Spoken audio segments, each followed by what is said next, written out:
Welcome to another episode of The Profitable Creative, the only place on the interwebs where you will learn how to turn your passion into profit. I am your host, Christian Brim. Special shout out to our one listener in Salt Lake City, Utah. Never been there, would love to go. I hear it's beautiful. Joining me today is author Christophe Morrow. Welcome, Kristof. You're Shakespeare. You're very kind to have me, Christian. Thank you. Well, I'm very glad that you're here. So, tell us who Christophe Morrow is and what he does. Shakespeare. I have Tourette's, by the way, for people that don't know. Shakespeare. I'm an author, an award-winning journalist, award-winning photographer. I am a disabled veteran. That's where the Tourette's came from. Okay. Shakespeare. And I just moved back from Canada, and I Nice. love it. I love it. I love it back home in the United States. Oh, I missed it so much. I didn't realize how much I would miss it. What were you doing in Canada? Were you in witness protection? Yes, exactly. I was. I knew I liked your show. I knew I did. I knew I liked it. Profitable Creative. So yeah, I was married and exploring. It was adventure. Nice. For the sake of adventure, yeah. There's a lot to explore up there for sure. Oh my God, there is. It's empty though. Well, it's interesting. You mentioned Tourette's. I have a separate podcast called the Chris Project, and I had a gentleman on there that had Tourette's, and it was interesting to me because I didn't know a lot about it. So his Tourette's presented early on in childhood. And he described it as like, when there's a fly or a bug on your skin and you just have this feeling of like you want to get it off of you. He that's the way he described it. So how would you describe it? I understand the sensation that he's trying to describe. It's a bit like trying to Shakespeare. It feels like a sneeze. I think that most people would describe it as a sneeze because it's often Shakespeare. It's often sudden, and unavoidable generally, right? Or only barely manageable to suppress. Shakespeare. So yeah, that's relatively close to. I think I understand what he means by that. Yeah, and he said that he tried medication and did not think that helped, and essentially he said he kind of grew out of it, which I guess some people do if they have it at an early age. But he said the sensation's still not gone; it's just more manageable. Like it's. So, tell us a little bit about the books that you write. Well, Shakespeare. It started out as a necessity, a fortunate now necessity. But it was unfortunate at the time because Shakespeare, given my condition and how it manifests, the government was trying to find me work that I could do. Okay. In British Columbia, and they eventually called me October 16th, 2021, and they said, "We can't find you anything because Shakespeare, because of the way your condition manifests. Like you hurt yourself a lot and you break things. Like I've cracked my desk all the way through. Holy cow! I've given myself black eyes, busted lips, busted nose. It's really extraordinarily painful to have. I can imagine. I've broken a knuckle. So I can't. Shakespeare. I'm trying so hard not to curse. No, that's fine. I curse all the time. As a matter of So, fact, jokingly, well, I don't know, jokingly, we have some dear friends that we've been friends with for decades, and when their kids were young, mm. they asked them, said, "Does Mr. Brim have Tourette's?" And I'm like, "No, I just say random shit." So, Oh, fair enough. Shakespeare. Well, they called me and they told me that they couldn't find me work, and so they said you won awards for journalism and stuff, so maybe you should go back to writing, doing that. And I did. I won awards for short fiction as well and poetry at 2 different colleges I went to. Um, and so about 10 minutes after I hung up with them, I started writing my first book. Yeah. Which is called Shakespeare. The series is called The Second Son, and it's volumes 1, 2, and then which is one book, and then volume 3 is a separate book, and I'm writing volume 4 right now. now these are novels. Yes. Okay. Yeah, and it's work of literary epic fantasy. Okay. And Good. yeah, I found out that they actually used my first book to teach Dickens Victorian literature classes. Yeah, Interesting. which is consistent with with my history with Dickens. I when I discovered him. Um, He found right, you. he found me. Right. Uh, I I realized that the music of his work, made sense to me, and uh, I adapted his style into my own. And he's a really large influence for me. So when I found that out, someone just wrote to me on Instagram and said, "Oh yeah, my intro to Victorian literature professor recommends your book for when we got to Dickens." And I was like, "That's Now I you're cried talking for about hours." Charles Dickens, right? Charles Dickens. Okay, so are you as verbose in your writing as Charles? Because I remember No. reading him when I was a Mm, kid, and it was like, God, this is boring. I mean, can you get to the mm, point? Yeah, mm. No, it's not. It's not quite. I try to toe the line a little bit more, because I'm from the South. I'm from the deep South, and storytelling is a way of life down there. right. It's just what we do. And so I take the philosophy of trying to simplify things for the audience to, because that's just the way it is. That's the way we tell stories.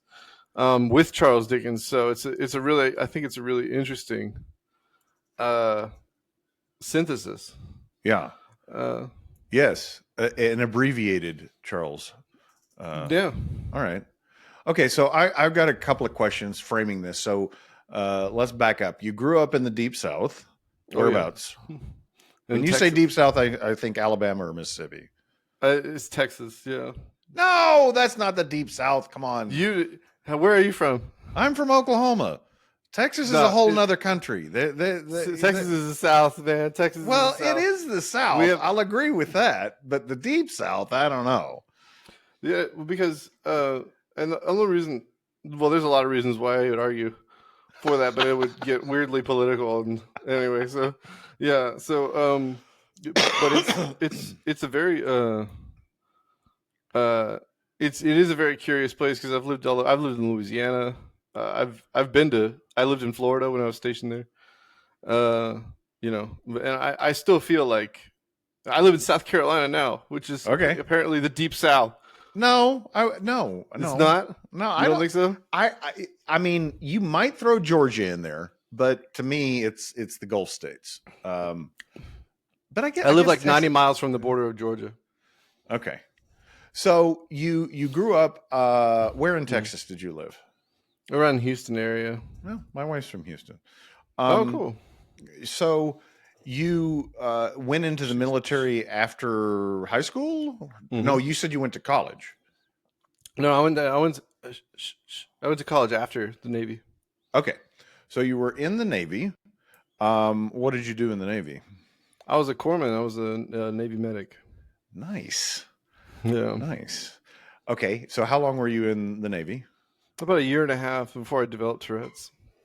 And you believe that your work caused the Tourette. So what specifically caused that from being a corpsman? Well, it's actually a number of things. First of all, like you work in a place, like you work in healthcare, you're working in a hospital setting. There's a lot of pressure for you to perform like to the T. You have to do everything absolutely correctly.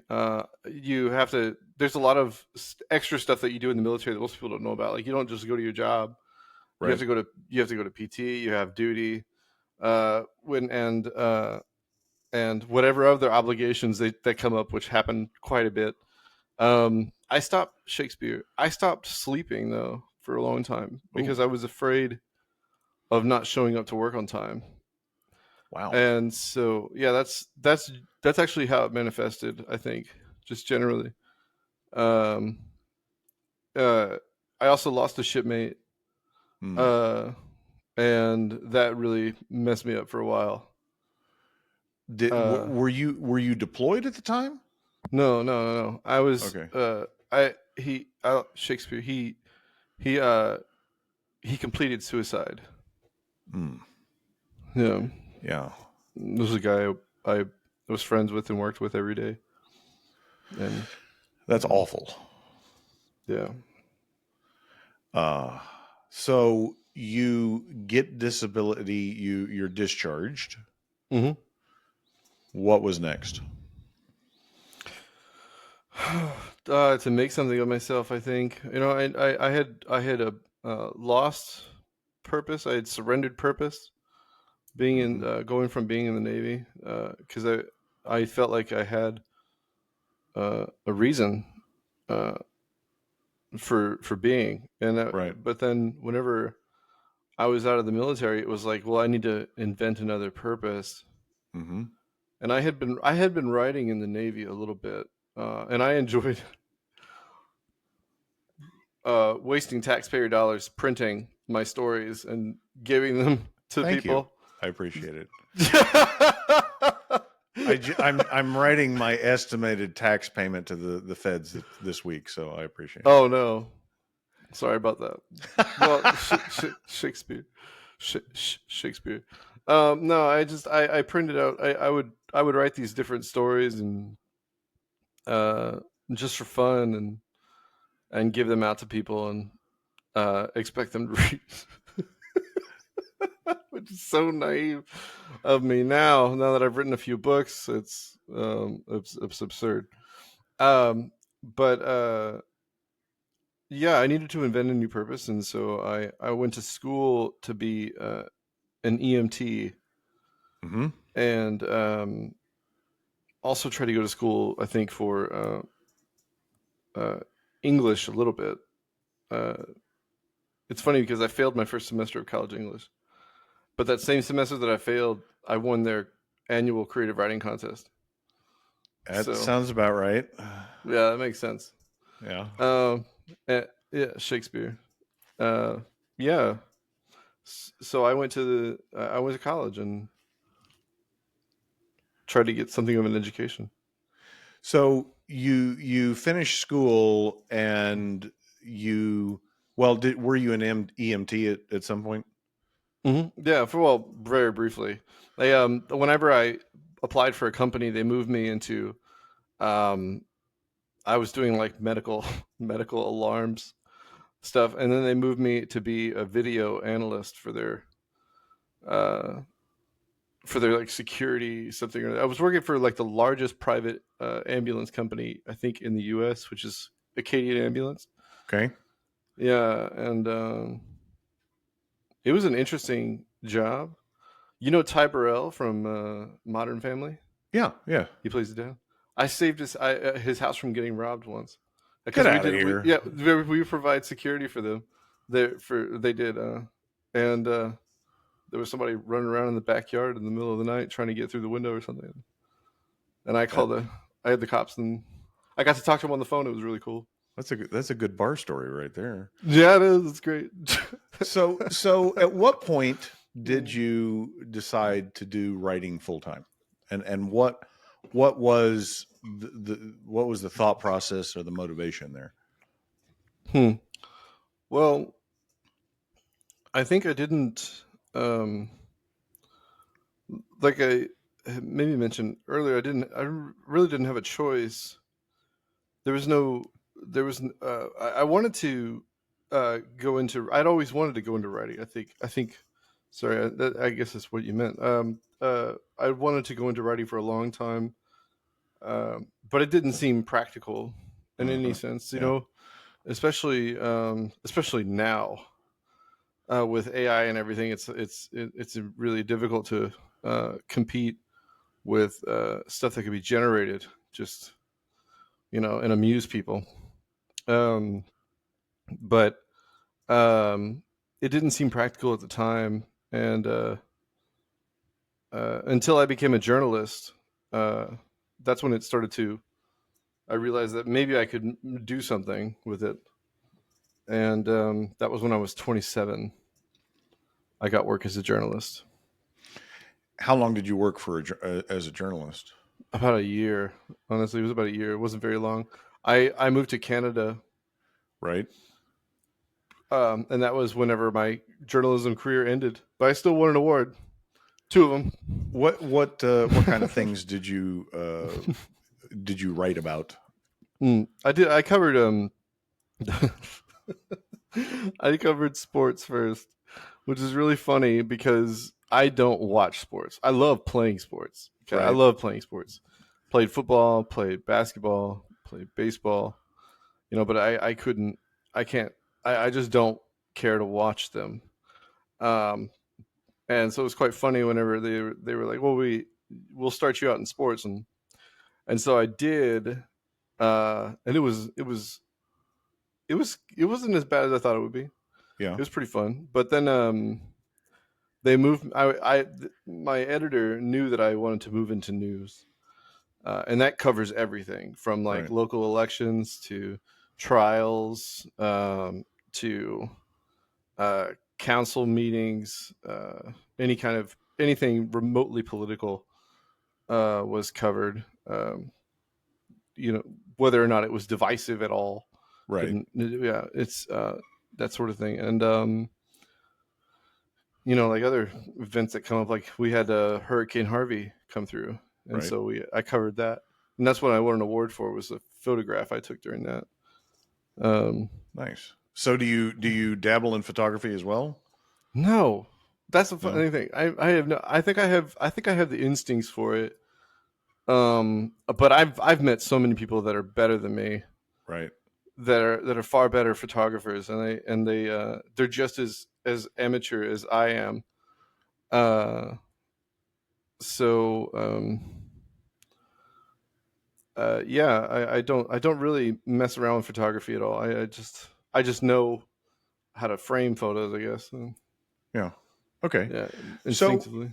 so moving into novels, and you mentioned AI. Um, how did you decide what you were going to write your first novel about? Was there a story that was just there that had been there a while that you wanted to tell, or Mm. Something of a villain that I realized that I could adapt to uh, the climate of issues and that we deal with now, like Mhm. for more specifically, like climate change and things like that. There's a sort of monster in my book. Uh, it's more so plural, actually. It's a swarm kind of thing, and Hmm. and they burn everything in their path, and and it creates this extraordinary amount of ash and problems. And I had that villain, I had that monster invented for a different story that I had written only a page of, and I adapted it to, when I realized that I could broaden its purpose. Right. Um, and so I did that, uh, and I wrote the first chapter thinking it was going to be just a short story, Okay. and I was going to kill off someone that was really, that you would get to know and love. And then I realized I was like, you know what? I'm gonna write this. I wrote it. I finished it, and I said, okay. Uh, I left it without being resolved, and then I said, okay, I'm gonna write a second short story, completely different, different area, different characters, everything. And so I did. The first 3 chapters of my book are 3 different parts of the world, three with different characters, with dozens of characters across 3 different parts of the world, and you learn how they're connected as the story goes on. Okay. And so that's what I did. I just started writing 3 different stories, and then like sort of like a very similarly to George R.R. Martin's strategy, which he did Yeah. with Game of Thrones. Yeah. It almost sounds like an anthology, but you're writing all of it. Yeah, and then and the stories are connected, and they actually they're actually very very much so interconnected, and yeah, that's alluded to within the books, within the stories themselves. You're like, oh, So let's talk about the business of writing. What challenges have you run into, making money at this gig? Mm. Well, the main thing is that marketing is a lot more fun than I thought it would be. I like to make. I enjoy making the ads and making videos. I went from Shakespeare. Last year, I had 50 followers. Right. Or actually now it's the year before last. In 2023, in July of 2023, I had about 50 followers. I was talking about Tourette's. I didn't talk about my work at all, and this is sort of by design actually. I went viral on TikTok, and I was kind of on purpose. Okay. Okay, so the way I did it was for the first 3 weeks of my book, of my account being open on TikTok, I discussed nothing about my books. All I did was talk about Tourette's. So the books had already been published. The first book had been published, yeah. Okay. And so my first book had been published, and but I didn't talk about it at all. I talked about my experience with Tourette's and living with that, and I had about 50 followers. Well, I made a video showing gratitude for someone buying, 2 people buying my book, and I made a video about that. And as a consequence of that video, a bunch of more people had bought my book and got me down to like number 247 on Amazon's epic fantasy category. And so I made a video about that, and that video went viral. And what I had done was also I made the digital version free for that week, for like Right. 5 days. And so it gave me a tremendous boost in the Amazon rankings, and so there was it was a little bit coordinated, Right. the video along with making it free, and then I sold hundreds of physical copies and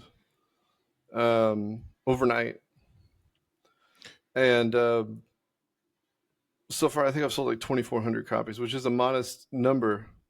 But when you're doing all the marketing yourself, and you're completely amateur to it, I've talked to other published writers, and they say that that's very good. I don't know. Well, I can tell you, we sold 1,000 copies in 9 months, which I've been told is good. It probably wasn't it was towards the lower end of my expectation, but it's to your point, the marketing of the book is really where it's at. Like it doesn't really matter if the book's good, and I know we writers don't want to hear that, but that's the truth. It is all in the marketing. What do you think what do you think resonated with your listeners that made the video go viral and the book sales go up? I think it was a confluence of factors. I think, if I'm using that word correctly, That sounds like it.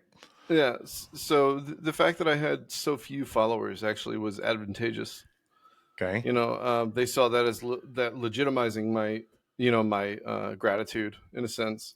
Right. And also the fact that I did make the video in earnest. I was very grateful and very excited, and I still am. Every time I sell a book, doesn't matter if it's one copy or 100, I have the same response.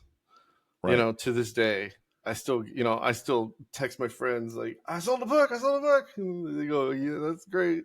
It's great. Just anyway. Yeah. So, but, yeah. So, it was also, the fact that, I had discussed Tourette's, I think, was a large part of it too. Mm-hmm. Was that I had a legitimate sort of grievance towards my reality, Right. that I had to deal with, that really shapes and undermines my ability to live a life that is fulfilling and attractive, in a sense to people. It's because Shakespeare. It's difficult to live with Tourette's. It's really difficult. I think. Yeah. I mean, I would imagine it makes most social encounters awkward, especially when people are not, I don't want to say mature enough to handle it. But I mean, if I'm being honest, that same type of social awkwardness shows up for a lot of disabilities. I mean, people in wheelchairs or things like that, and people just get weird around it. Like they don't. From my perspective and my experience, it's for some reason they focus on the difference rather than the person, right? Mm-hmm. And they just can't get over the difference.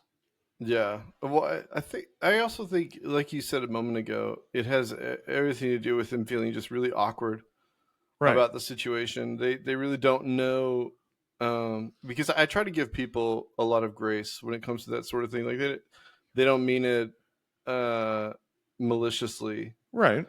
They just really do not know what's expected of them. Right. Which is fair. Just to acknowledge my needs in terms of conversation. Like, so if I'm having a tick, like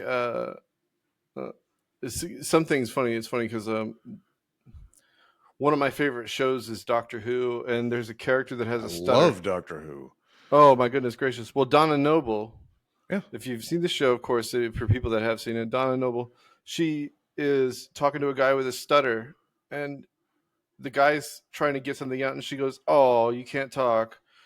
That doesn't age well, because when you think about it, it's one of those things that I realized that I was like, "Ooh, that's not good. That's not good to to point it out and to make fun of him and sort of thing."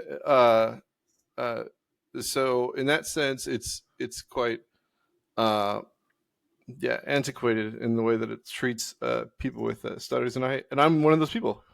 Right. Shakespeare, I have something of a stutter whenever I have, for example, if I'm expected to talk, like at a drive-through or on the phone, they're saying, how can I help you? And I'm like, I have to talk right now, and that's when it happens.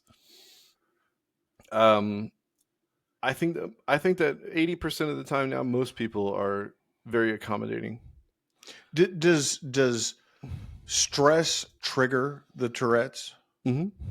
Okay. So like the expectation that I've got, kind of like with a stutter, like, oh shit, I've got to talk.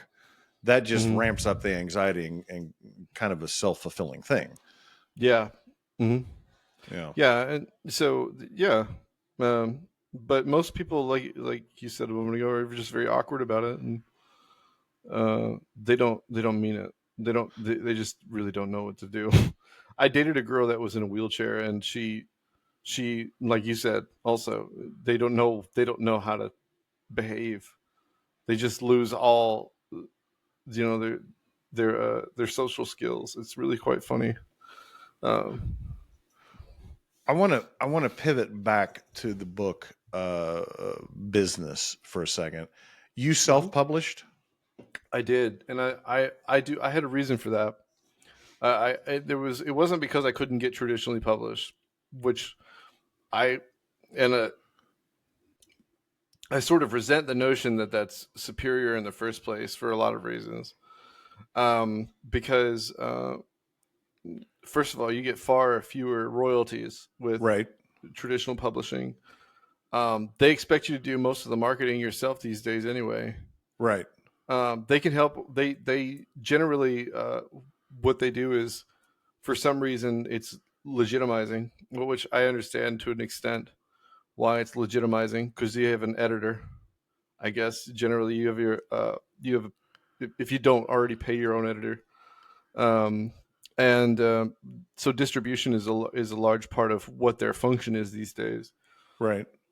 But whenever for me, whenever I thought about all of the great artists that have come out of like self-publishing platforms like YouTube and Spotify and different like music making programs, and I realized that it didn't it didn't matter that they were self-publishing. Justin Bieber, for example, I know that a lot of people uh, have mixed feelings about him for some reason.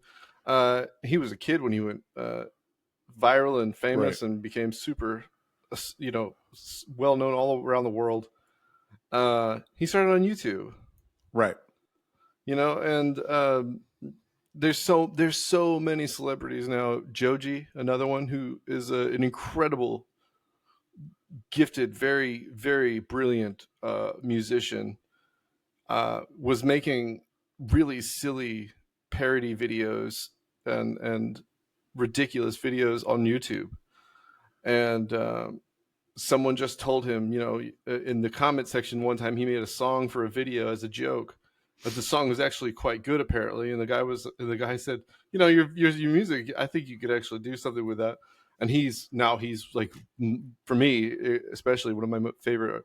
So I realized that it didn't matter. I didn't, and I learned that Charles Dickens, it was rejected like 63 times from publishers. He was actually ridiculed for Wow. his work for A Christmas Carol, which is without a doubt now considered one of the most beloved Christmas stories of all time. Right. And he was laughed at for the way that story resolved, and Yeah, you're steering into a topic that's actually kind of uh, dear to my heart. I have a colleague that has created a company called Cubis, and it's essentially a platform for musical artists, but it could be used by any content creator, yeah. where you basically have a customized app that your followers can subscribe to. You can have free content, whatever. But his desire was to take it off of the major platforms, right? And so you're not beholden to YouTube, um, Mm-hmm. and you control the whole interaction with your fans, Mm-hmm. and you have complete control. They take a small royalty off the top of Yeah. sales through the platform, but Fair. it's nothing like YouTube or any, because Mm-hmm. you know we had Peter Thune on here, who's an old movie producer. I mean, a record producer, um, and he was talking about that as well, and he's actually helping Cody with this Cubis, because it's the publishers, the record labels, whatever, they controlled the technology in the past, and they controlled the distribution. But now technology is changing that, so that you're not, it is that way now, but I don't think it's going to be in the future, where people can put out their own work and benefit from it without, but like you and I are beholden to Amazon, right? I mean, we pay ridiculous royalties to them, that they only earn because they have the distribution. Yeah. Right. But if we as creators can get traction with a community through other means, other marketing, we don't really need them. No. And Shakespeare, I especially know that after I started getting a lot of followers. I have pretty close to 9,000, which Impressive. is, I know, is a modest figure compared to many, but I know this as in 18 months, that's nothing to sneeze at. A lot of and a lot of writers I know that I've befriended over these past couple of years. They don't have even remotely close to that. Right. And I know that there's there's a number of factors that contribute to that. But I'd like to believe the quality of my work has something to do with it. Absolutely. Well, right. So to go back to what you said at the beginning with the AI, like you can create a book using AI however you want. I mean, like it either writing the whole thing or assisting you or whatever, and get it, to publish within a week. Like, get the typesetting and get it in the format and get it uploaded. And if you can market it correctly, you can sell it. Now, whether like I said, whether the content's any good, is who knows? Probably not. Right? Yeah.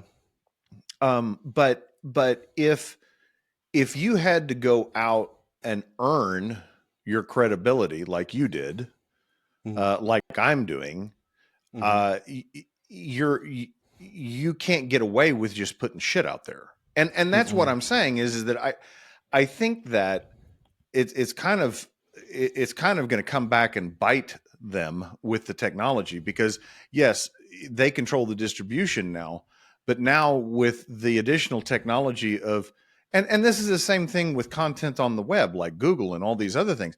There's just this explosion of crap out there that no one wants. And authenticity, building that community, is going to become key, because it's the currency. It really is. Yeah, no, I agree completely. I really have, for a number of reasons, I feel like AI generated content is going to be, it undermines itself. There's first of all, like, I've learned that there's some kind of the fact that it learns using, like, mining content all over the internet. It's actually learning from itself. Yeah, like AI models are learning from themselves, and so I don't remember what they call that, but there's some term. Yeah, my son and I were talking about that. Like it just goes into a loop, because it's just feeding itself. It's feeding itself, but it's feeding itself its own shit, and so, like, it's gonna like come out and it's just gonna be more shit, and it's not gonna be right. It's generating mistakes that it Right. doesn't realize our mistakes, and then it's going to consume that content thinking this is It's the right way to valid. do things. Right. And and so it's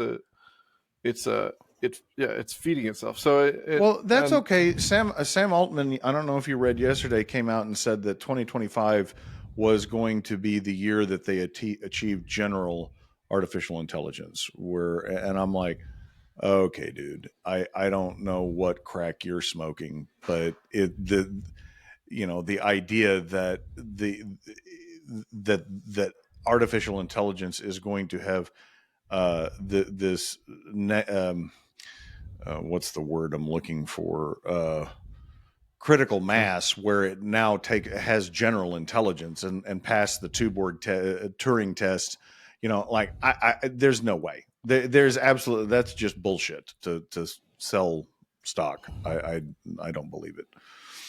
Yeah, I Shakespeare. I have no idea, honestly. It makes mistakes pretty consistently, and I know this because if you talk to it and you talk to it about, like, if you talk to it, for example, about your own work or about anything you've written, it will misquote you. Like it like pretty dramatically. It'll be like, that's not something That's I not wrote. what I said. I recognize it right away. Yeah. And it can't. Yeah, it just can't. It can't. It is more limited than people realize. Oh, I created a online course for Profit First for Creatives for our clients, and I thought that would be a great use case for artificial intelligence, for an LLM. So I uploaded the book, and I said, only using the content of the book, write me a course outline based upon the book. Right. And it got the first section right, but as it iterated through the chapters, it just got worse and worse.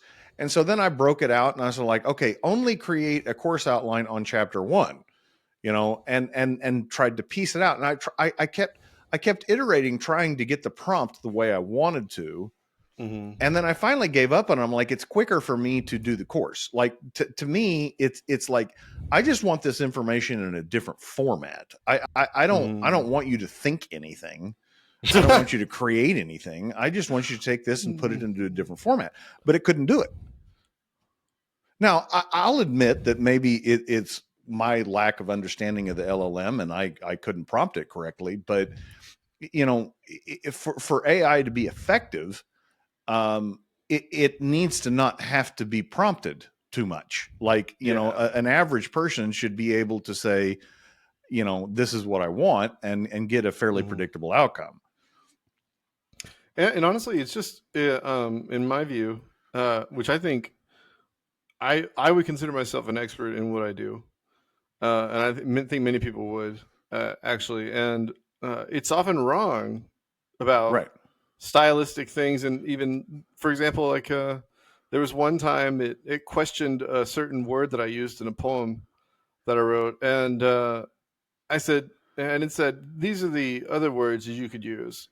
And I told it why it was wrong, and the robot I call it the robot, and the robot was like, "Oh, you know what? You're right." Yeah, that makes sense. That why it wouldn't work, why the words that I suggested don't work, and the ones that you chose makes sense. Yeah, it's just simply wrong, and you have to be able to recognize. 100%. That's the thing.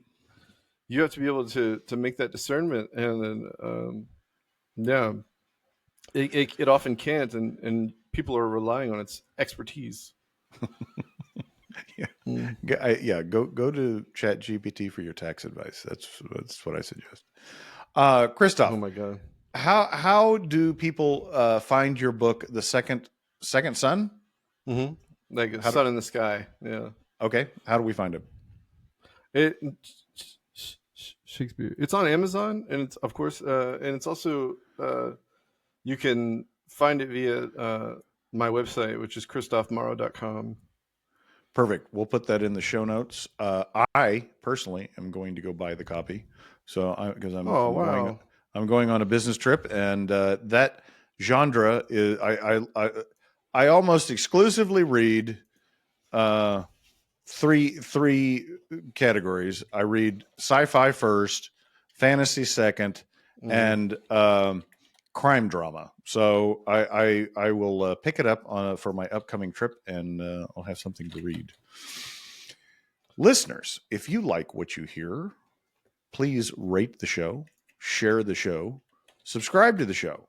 If you don't like what you hear, shoot us a message. Tell us what you'd like to hear, and I'll get rid of Kristof and replace him. Until then, ta-ta for now.